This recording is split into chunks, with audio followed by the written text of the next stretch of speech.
What's going on, guys? Today we're going to give you another market update for the greater Greenville area, specifically the Greenville area.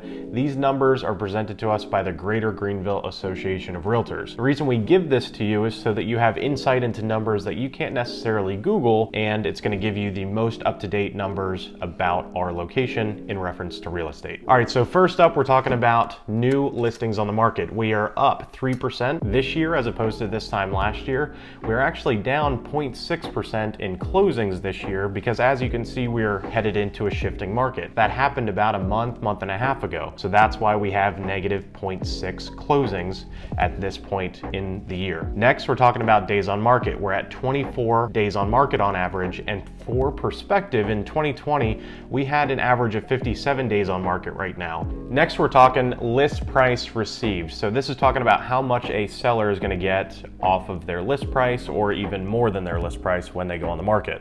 And right now we're sitting at 101%.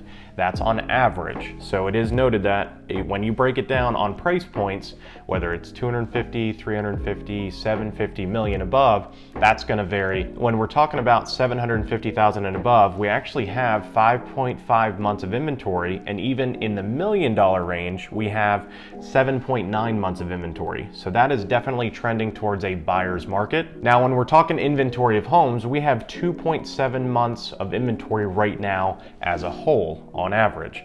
And for perspective, this time last year, we had 1.4 months of inventory. So we have doubled in the amount of inventory that we have on the market. However, it's still well below what we would call a buyer's market, which is about 6 months of inventory right now. Guys, last we're going to talk about the Housing Affordability Index. To me, this is the most important information simply because it's talking about the average income earner and what they can afford in this specific location. We're at 79% right now, which means the average income earner can only afford 79% of the average price here in Greenville. What that also means is that buyer, if they want to buy at the average price, is going to have to bring more to the table, or they're going to have to buy below that $350,000 mark, which usually means they're going to have to start to buy in the outskirts of the location that they might want. And if you guys want more information, feel free to reach out to us. And remember, with Delisle Properties, luxury always comes standard.